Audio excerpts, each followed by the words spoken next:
ಲಡಾಖ್ನಲ್ಲಿ ನಿನ್ನೆ ಹಿಂಸಾಚಾರ ನಡೆದಿದೆ.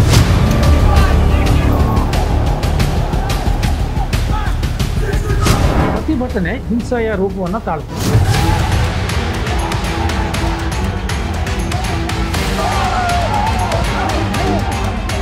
ಇದರ ಹಿಂದೆ ಕಾಂಗ್ರೆಸ್ ಇದೆ ಅಂತ ಬಿಜೆಪಿ ಕೂಡ ಆರೋಪ ಮಾಡ್ತಾ ಇದೆ.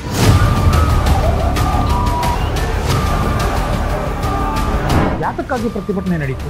ರಾಹುಲ್ ಗಾಂಧಿಯ ಬಂಟನೊಬ್ಬ ಪ್ರತಿಭಟನೆಯನ್ನು ಹಿಂಸಾಚಾರಕ್ಕೆ ತಿರುಗಿಸಿದ. ಈ ವಾಂಗ್ಚುಕ್ ಇದಾರಲ್ಲ, ಇವರು ದೇಶದ ಲೆಫ್ಟ್ ಲಿಬರಲ್ಗಳಿಗೆ ಬಹಳ ಅಚ್ಚುಮೆಚ್ಚು. ಇವರು ವಿಕ್ಟಿಮ್ಹುಡ್ ಪ್ಲೇ ಮಾಡ್ತಾರೆ. ಅಯ್ಯೋ ನನಗೆ ಅನ್ಯಾಯ ಆಯಿತು ಅಂತ. ಅಂದರೆ ಇವರಿಗೂ ಪಾಕಿಸ್ತಾನಕ್ಕೂ ಇರುವಂಥ ನಂಟೇನು?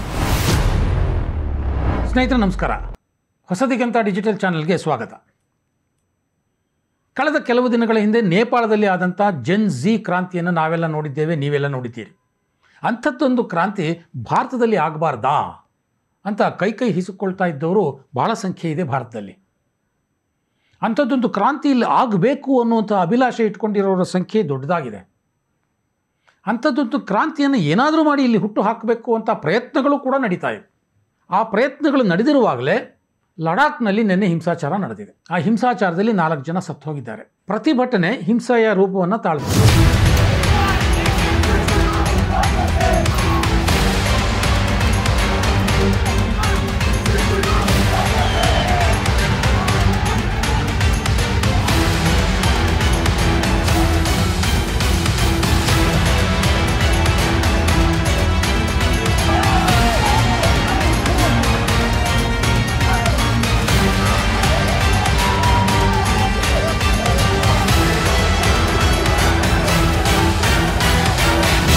ಯಾತಕ್ಕಾಗಿ ಪ್ರತಿಭಟನೆ ನಡೀತು?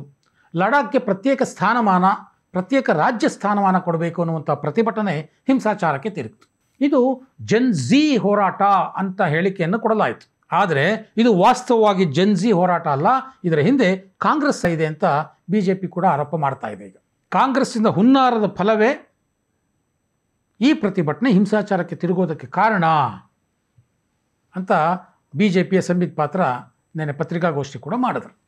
ರಾಹುಲ್ ಗಾಂಧಿಯ ಬಂಟನೊಬ್ಬ ಈ ಪ್ರತಿಭಟನೆಯನ್ನು ಹಿಂಸಾಚಾರಕ್ಕೆ ತಿರುಗಿಸಿದ, ಯುವಕರನ್ನು ಪ್ರಚೋದಿಸಿದ ಅನ್ನುವಂಥ ಆರೋಪವನ್ನು ಅವರು ಪತ್ರಿಕಾಗೋಷ್ಠಿಯಲ್ಲಿ ಮಾಡಿದರು. ಇದಕ್ಕೆ ಸಂಬಂಧಪಟ್ಟಂತೆ ಕೆಲವು ಪೂರಕವಾದ ಫೋಟೋಗಳನ್ನು ಸಹ ಅವರು ಕೊಟ್ಟರು. ಈ ಹಿಂಸಾಚಾರ ನಡೀತಿದ್ದ ಹಾಗೆ ಲಡಾಖ್ನ ಮತ್ತೊಬ್ಬ ಪ್ರಮುಖ ವ್ಯಕ್ತಿ ಸೋನಮ್ ವಾಂಗ್ಚುಕ್ ಅಂತ, ಅವರು ಕೂಡ ಒಂದು ಹೇಳಿಕೆಯನ್ನು ಕೊಟ್ಟರು. ಏನು, ಅಯ್ಯಯ್ಯೋ ಪ್ರತಿಭಟನೆ ಹಿಂಸಾ ರೂಪಕ್ಕೆ ಹೋಗ್ಬಿಡ್ತಾ, ನೋಡಿ ಯುವಕರ ತಾಳ್ಮೆಯೇ ಕಟ್ಟೆ ಒಡೆದು ಹೋಗ್ಬಿಟ್ಟಿದೆ, ಯುವಕರು ರೋಷಾಗ್ನಿಯಲ್ಲಿ ಕುದೀತಾ ಇದ್ದಾರೆ, ಹಾಗಾಗಿ ಈ ರೀತಿ ಆಗೋಗ್ಬಿಟ್ಟಿದೆ. ಇದು ನಿಜವಾಗ್ಲೂ ಇದು ಜೆನ್ ಝಿ ಹೋರಾಟ. ಆದರೆ ಹಿಂಸಾಚಾರಕ್ಕೆ ಇಳಿಬೇಡಿಯಪ್ಪ ಪ್ಲೀಸ್. ಹೀಗೆಲ್ಲ ಹಿಂಸಾಚಾರಕ್ಕೆ ಇಳಿದ್ಬಿಟ್ರೆ ನಮ್ಮ ಹೋರಾಟದ ದಿಕ್ಕು ಬದಲಾಗ್ಬಿಡುತ್ತೆ, ನಮ್ಮ ಹೋರಾಟಕ್ಕೆ ಕೊನೆಗೆ ಜಯ ಸಿಗೋದಿಲ್ಲ. ನೀವೆಲ್ಲ ಹಿಂಸಾಚಾರಕ್ಕೆ ಇಳಿದ್ಬಿಟ್ಟಿದ್ದೀರಾ, ಹಾಗಾಗಿ ನಾನು ನನ್ನ ಈ ಮುಷ್ಕರವನ್ನು ನಿಲ್ಲಿಸ್ಬಿಡ್ತೀನಪ್ಪ, ಬೇಡ ಇಂಥ ಹೋರಾಟ ನನಗೆ ಬೇಡ ಅಂತ ಅವರು ಮುಷ್ಕರಕ್ಕೆ ಕೂತವರು ಮುಷ್ಕರವನ್ನು ಸ್ಥಗಿತಗೊಳಿಸ್ಬಿಟ್ರು. ಅವರು ಸಹ ರಾಜ್ಯದ ಸ್ಥಾನಮಾನಕ್ಕಾಗಿ ಬೇಡಿಕೆ ಇಟ್ಟು ಪ್ರತಿಭಟನೆಯನ್ನು ಮುಷ್ಕರವನ್ನು ನಡೆಸ್ತಾ ಇದ್ರು. ಇಲ್ಲೇ ಕೆಲವು ಅನುಮಾನಗಳು ಬರೋದು. ಹೀಗೆ ಹೇಳುವಾಗ ವಾಂಗ್ಚುಕ್ ಹೇಳ್ತಾರೆ, ಇಲ್ಲ ಇದು ಕಾಂಗ್ರೆಸ್ ಹೋರಾಟ ಅಲ್ಲ, ಕಾಂಗ್ರೆಸ್ಗೆ ಇಲ್ಲಿ ನೆಲೆನೇ ಇಲ್ಲ, ಇದು ನಿಜವಾಗಲೂ ಇಲ್ಲಿನ ಸ್ಥಳೀಯ ಯುವಕರು ನಡೆಸಿದಂಥ ಹೋರಾಟ ಅಂತ ಕಾಂಗ್ರೆಸ್ಗೆ ಕ್ಲೀನ್ ಚಿಟ್ ಕೊಡುವಂಥ ಪ್ರಯತ್ನವನ್ನು ಸಹ ವಾಂಗ್ಚುಕ್ ಮಾಡ್ತಾರೆ. ಅವ್ರು ಯಾಕೆ ಕಾಂಗ್ರೆಸ್ಗೆ ಕ್ಲೀನ್ ಚಿಟ್ ಕೊಡಬೇಕು ಅಲ್ವಾ? ಸೊ ಈ ವಾಂಗ್ಚುಕ್ ಇದಾರಲ್ಲ ಸ್ನೇಹಿತರೆ, ಇವರು ದೇಶದ ಲೆಫ್ಟ್ ಲಿಬರಲ್ಗಳಿಗೆ ಬಹಳ ಅಚ್ಚುಮೆಚ್ಚು. ಭಾರತೀಯ ಚಿತ್ರರಂಗದ ಖ್ಯಾತ ಖಳನಾಯಕ ಪ್ರಕಾಶ್ ರಾಜ್ ಕೂಡ ಇವರ ಅಭಿಮಾನಿಗಳಲ್ಲಿ ಒಬ್ಬರು.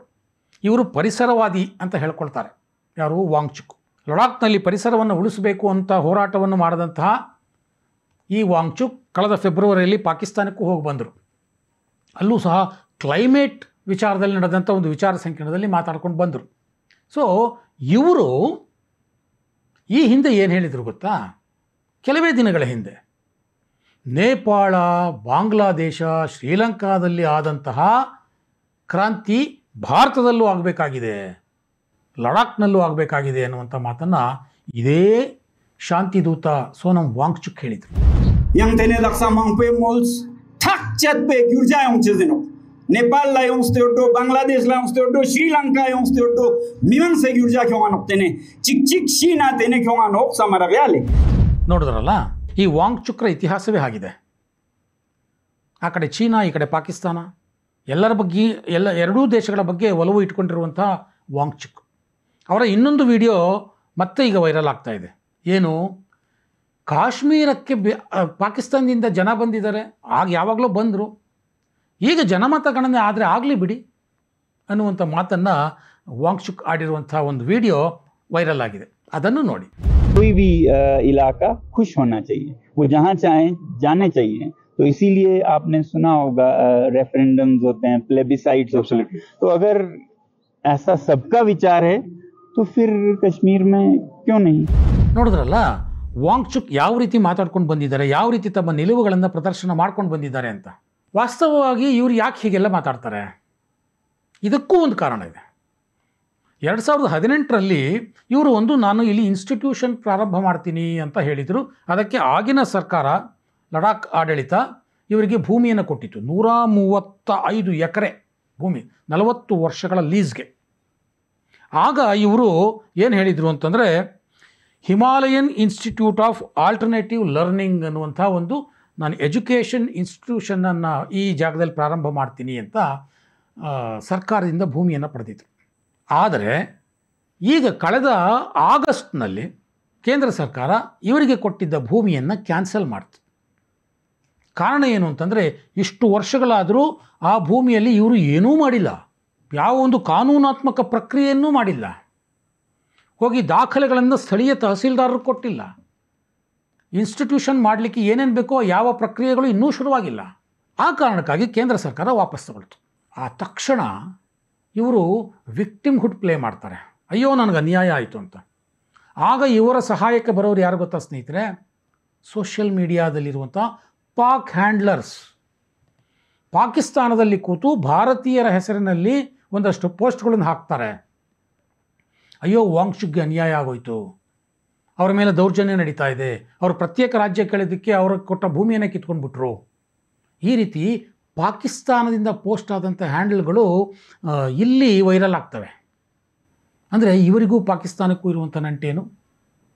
ಪ್ರಶ್ನೆ ಕೇಳಬೇಕಲ್ವಾ? ಈ ರೀತಿಯ ಮನಸ್ಥಿತಿ ಇರುವಂಥ ವಾಂಗ್ಚುಕ್ ನಿನ್ನೆ ನಡೆದಂಥ ಹಿಂಸಾಚಾರವನ್ನು ಜೆನ್ ಝಿ ಅಂತ ಹೇಳುವಂಥ ಪ್ರಯತ್ನವನ್ನು ಮಾಡ್ತಾ ಇದ್ದಾರೆ. ವಾಸ್ತವವಾಗಿ ಅಕ್ಟೋಬರ್ 10ನೇ ತಾರೀಕು ಪ್ರತ್ಯೇಕ ರಾಜ್ಯದ ಸ್ಥಾನಮಾನ ಕುರಿತಂತೆ ಕೇಂದ್ರ ಸರ್ಕಾರ ಲಡಾಖ್ನ ನಾಯಕರನ್ನು ಮಾತುಕತೆ ಕರೆದಿದೆ. ಅದನ್ನು ಇವರು ಯಾರೂ ಹೇಳೋದೇ ಇಲ್ಲ.